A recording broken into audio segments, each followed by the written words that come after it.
Did you know using your browser in incognito mode doesn't actually protect your privacy? Take back your privacy with IPVanish VPN. Just one tap and all your data, passwords, communications, browsing history, and more will be instantly protected. IPVanish makes you virtually invisible online. Use IPVanish on all your devices, anytime you go online at home and especially on public Wi-Fi. Get IPVanish now for 70% off a yearly plan with this exclusive offer at ipvanish.com/audio. Oh, what are you doing? I'll tell you what you're doing. You're listening to the Elder Scrolls Lorecast. Either you are, or I'll be skipping rope with your entrails. Ta-ta. This podcast is brought to you by our patrons at patreon.com/Elder Scrolls Lorecast. Robots Radio. Games. Lore. Stories. Community. Just press play.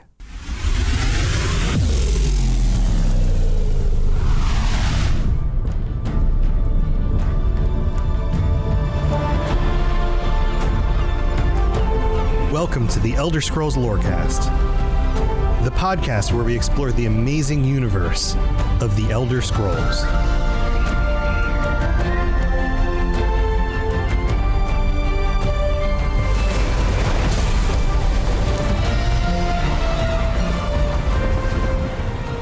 Adventurers, welcome back to the Elder Scrolls Lorecast. This is your host, Tom, or Robots. I am here by myself because Lotus is really not feeling well. So send positive thoughts his way. He's got to get better. I did ask him earlier in a text when he said he wouldn't be able to join me for the show today, if his doctors had considered that maybe he has the Manhattan flu. I don't think that's something they've looked into yet. So Lotus, if you have the Manhattan flu, I hope you feel a lot better, buddy. Anyway, it's me. I'm by myself, and I thought, you know what? It's been a busy last month with the holidays and all of that stuff. We can't miss another episode. So you've got me by myself, and we have some really cool stuff to talk about today because there are some things that have been sent out to content creators that are hinting at the next year of Elder Scrolls Online. And even if you don't play Elder Scrolls Online, please understand, Elder Scrolls Online has become the prominent source for lore over the last decade. We're going to the 10th year of the game, and it has been over 10 years since we've had a mainline Elder Scrolls game. So every year they've been releasing new content. There's all sorts of new stuff to delve into, insights into the lands, the cultures, the Daedra, all sorts of fun stuff. So if you haven't been out on the internet and seen the things that content creators have been posting, they have been getting pieces, like broken pieces of what appears to be transparent material. It's probably not glass, but I think it's the sort of thing you could represent, say, on a piece of glass, of what appears to be a portal of some sort. I will try to do the best I can to describe this to you, but I recommend if you're listening to this on audio, then go look this up because it's really cool looking. It's a really nice piece of artwork. All of the content creators got different pieces. A bunch of different content creators, I guess, got different pieces, and the pieces were cut in certain ways. Some people got similar pieces, but within a day or two, they've decided to consolidate all these things on the internet, and we ended up with an actual image of what appears to be a large circular design with what appears to be a blue colored portal in the middle with some sort of frame around the portal, which appears to be golden or yellow with some designs around it. And then around the portal, there are what are similar to little slices of pie, I guess you could say, with different images in them. We're going to go over each of the images. We're going to delve into everything that we know so far about what this is and what it actually means for the next year of ESO. Now, one thing I want to mention before going into the details on this is that when I went last year to the Vegas event, we were celebrating the 9th year of ESO. They were talking about all the new content that was coming out in the rest of 2023. But one of the things that came up a few different times as I was talking to some of the different people who work at ZOS was that next year, 2024, was going to be awesome. That they had plans they were already working on, that this was going to be a very big year, and that for 10 years now, this game has been going and has been successful. And so they've got some really fun stuff for us.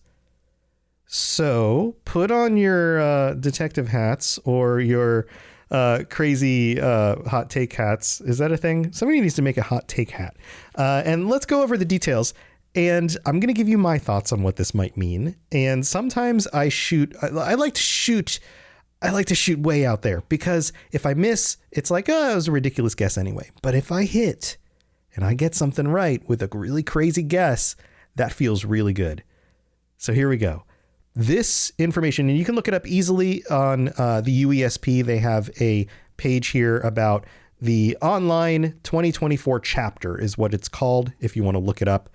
And they say here, influencers received one of 4 different glass shards, 20 leaves, and a letter from Baragon requesting your aid. This is similar to what they've done in previous years, where these also come with a letter or whatever, while also asking you to don't involve his sister Evely Sharp Arrow. Baragon is Evely's brother, and Evely shows up in a few of the different things that you do in ESO.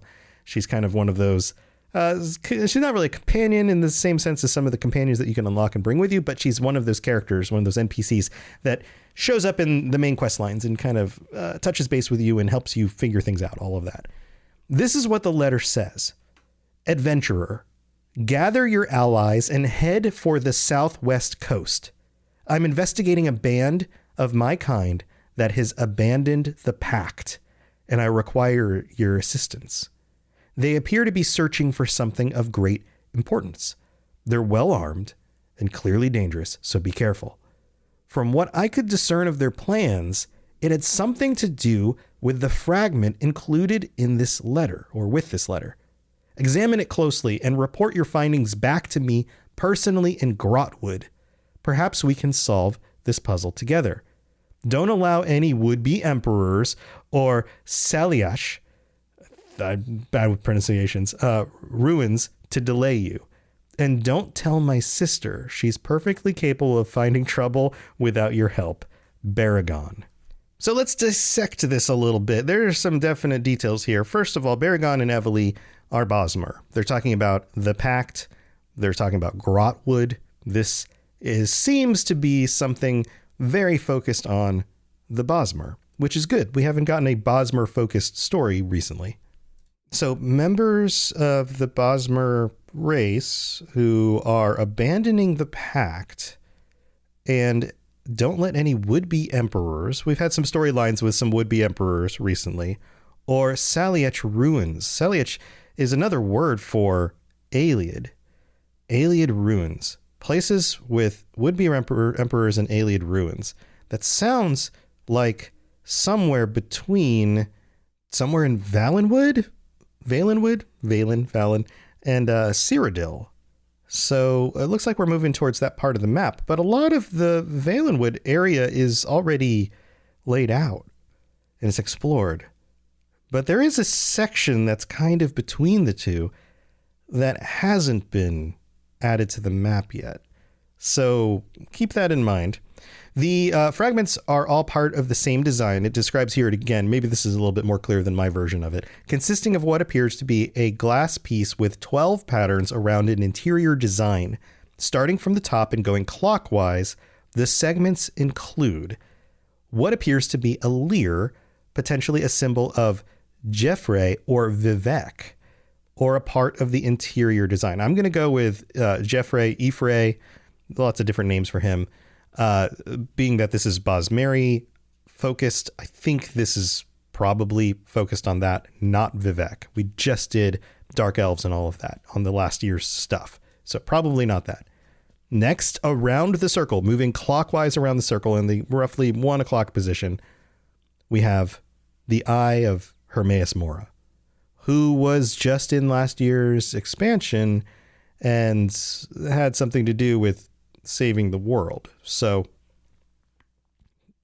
well, we'll just leave that where it is for now. I won't go into spoilers about that stuff. The next on the circle, I guess the 2 o'clock position, I guess you could say, is a tree. Yes, a tree. There are 4 of these. They show up diagonally, so across the object, like opposite of this, and then in the what would be 4 o'clock and then 10 o'clock position. So you've got like 2 o'clock, 4 o'clock, what is that? 8 o'clock, 10 o'clock, I think. Yeah. That's where those go if this was a clock. But these are trees, and the color is different. The color of the Hermaeus Mora part and every other one around the circle is a blue design on a kind of greenish background. This is a tree, and it is very orangey brown colored.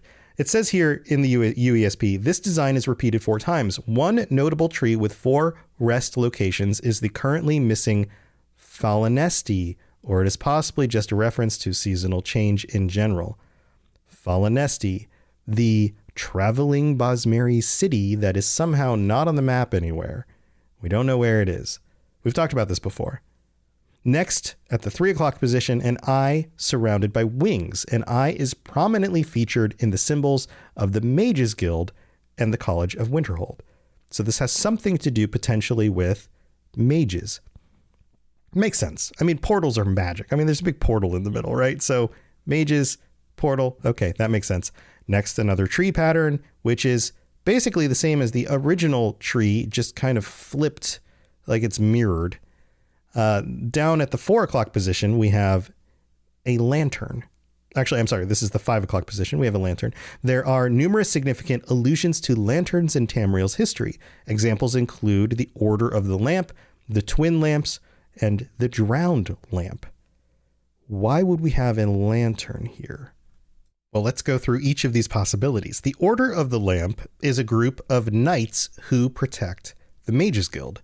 The Twin Lamps is an underground society of abolitionists in Morrowind. And the final one, the Drowned Lamp, is a reference to the 36 Lessons of Vivec. This shows up in one of Vivec's writings. The Morrowind stuff, I don't think makes as much sense. But the Order of the Lamp, protecting the Mages Guild, if the previous symbol has to do with mages, could make some sense.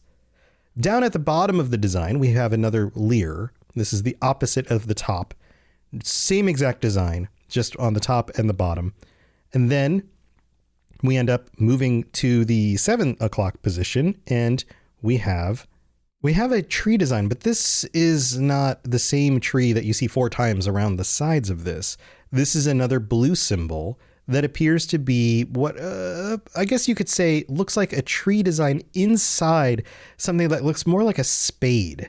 It describes here a notable tree design. It shares similarities with the Blessed Life Tree commonly used by the Ayleids, while the surrounding design around the tree shares similarities with a green pact symbol associated with Wood Elves, the Bosmer. So another Wood Elf reference, but in connection to the Ayleids.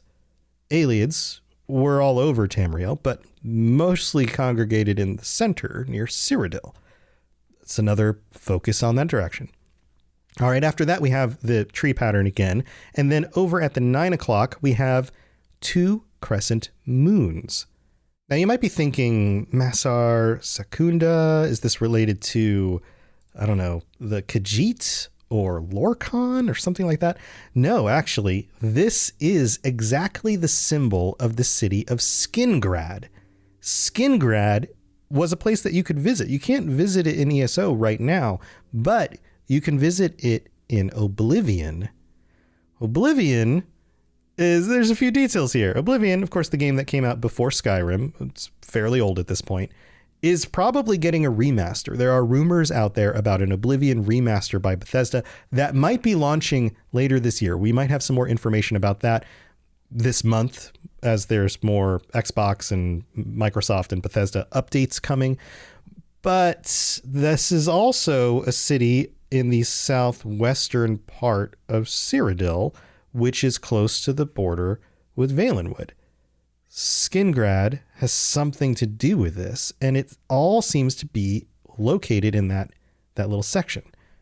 Next, we have a repetition with the tree pattern again, and then at the top left, in the 11 o'clock position, a symbol that shares the shape of a crown that was once worn by Mephala.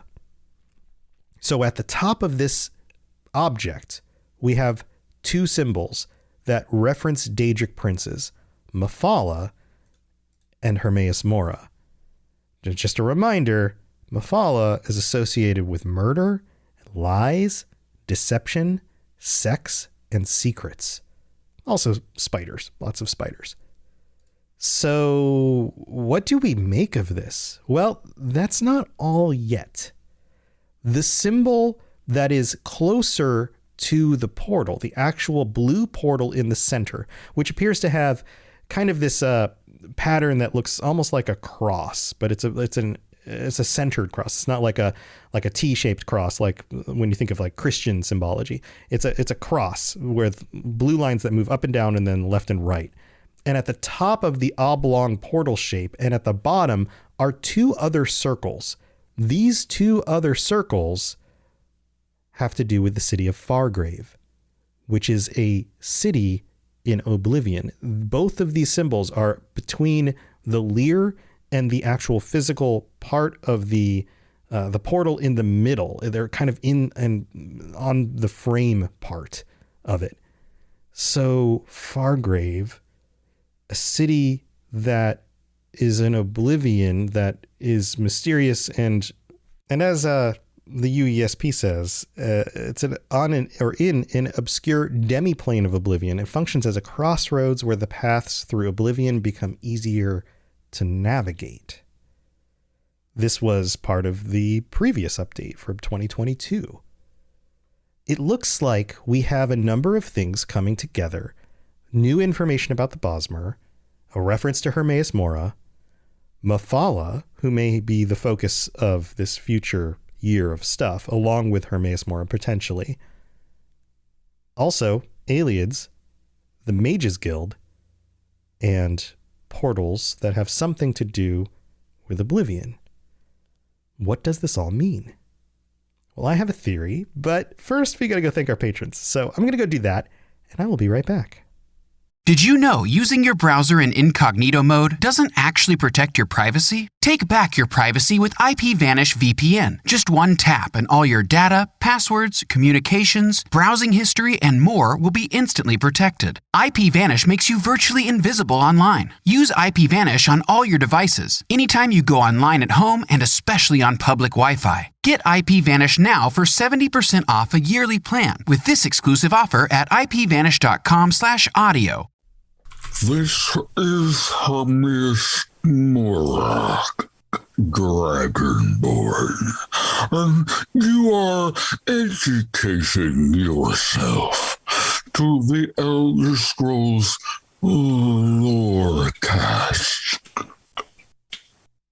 All right, welcome to the middle of the show. Thank you for all of your support, for listening, for being here, and to our patrons for helping to support the show as well. Over on patreon.com/Elder Scrolls Lorecast, we have some new patrons. We've got a lot of new people coming in lately. Thank you to all of you. I'm excited to have new members of our community and people who just help us keep this show going. We couldn't do it without you. Big shout outs to our newest members, Andrej H., who I think I might have shouted out last time, but when you sign up on the day of the recording of the show, sometimes I don't always remember. Brooke O., Riley the Man Whore, who probably picked that name just so I would have to say Man Whore on the show. Big Tex Mex 51, White Paw, and Joshua, thank you for signing up. Welcome. I hope you're enjoying the ad-free episodes. The original, it's not exactly 90. There are some of those episodes in the middle that didn't get the early episodes, the first over a year of content that is only available on the Patreon when it was just me before Lotus joined and the show got real good. So if you want to hear bad old episodes, you can sign up on the Patreon. You can also get stickers and t-shirts and join us on future episodes of our patron chats. Also, I have to shout out our Daedric princes, Belai Peritus, Kira C, and Sheogorath Sweet Roll. Wonderful name. Thank you for your support, and thank you to all 112 active current patrons on the Patreon. Also, if you'd like to help us out in other ways, you can leave a review on Apple Podcasts. This one came in from Rar Dino 666. This is a 5-star review. Those are the ones I read out. This one says, amazing. ESL introduced me to the world of podcast and is super easy to follow for beginner listeners or background sound. Been listening to Patreon for about a year now, and Tom and Lotus have me looking forward to this podcast every week. the best podcast to keep you entertained at work, on long car rides, or as background while gaming. They are super kind and involved in their Discord, and they are always honest about if they have to skip a week's episodes. 10 out of 10 would recommend. Thank you so much, Raw or Dino. That's also a wonderful name. Also, you can support the show by rating us on Spotify, by sharing it with your friends, by tossing recorded episodes on VHS tapes into community bins for recycling, and with the hopes that somebody finds them. All right, there you go. Let's get back to the rest of the episode. You're listening to the Elder Scrolls Lorecast, dear child of cities. That is why the Night Mother loves you. All right, I'm back, and I have a theory about what all of this means. And first of all, I just want to apologize. This will be a shorter episode. I don't have Lotus to banter off of here, but I wanted to make sure you got something. So I hope you're enjoying this. And by the way, before I go into my details, I would absolutely love to hear any of your theories, because who knows, maybe mine are just bonkers and crazy and out there, and somebody else is going to have a better sense of all of this because you guys are pretty smart. So here's my theory. All right, we have the representation of a portal. Let's look at the symbols in order of prominence.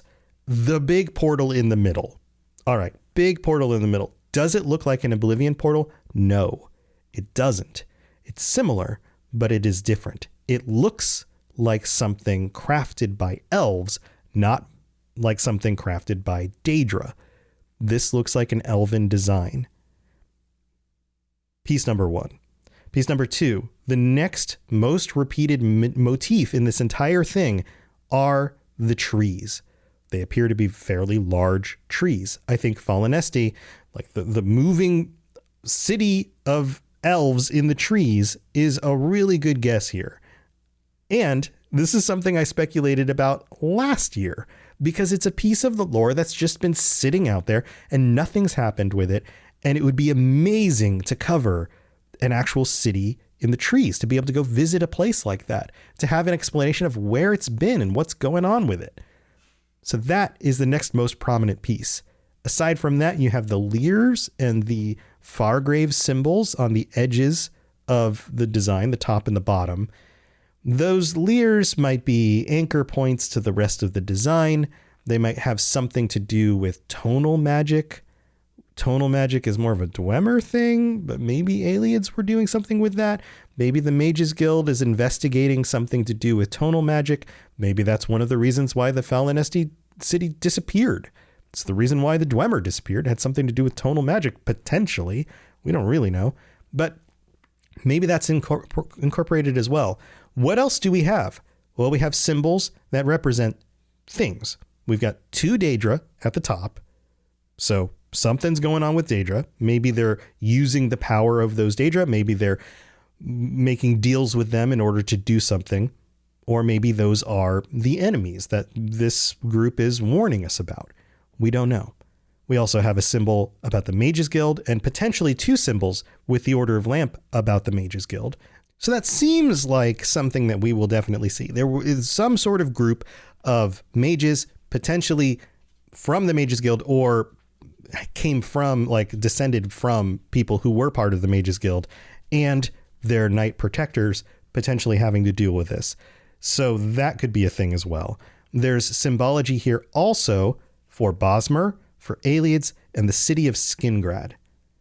All of those things are in a specific location, the area between Valenwood and Cyrodiil.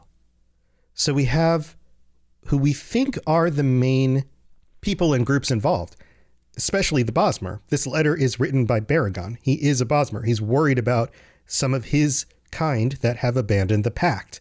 The other symbols on this, the leers, could be related to Jeffrey, who is worshipped by the Bosmer and is related to the stuff going on with the pact. So all of this could make sense. Maybe this is something that a group of renegade Bosmer mages have been working on in order to bring Fallen Esti back into the world through a portal. Where is that portal aimed? Well, we only have one sign on here that gives a specific location. Actually, we have two, but there's one that seems to define where this portal might be going. One is the two symbols of Fargrave on the portal itself, which seems to signify to me transition between Oblivion Plains and Tamriel.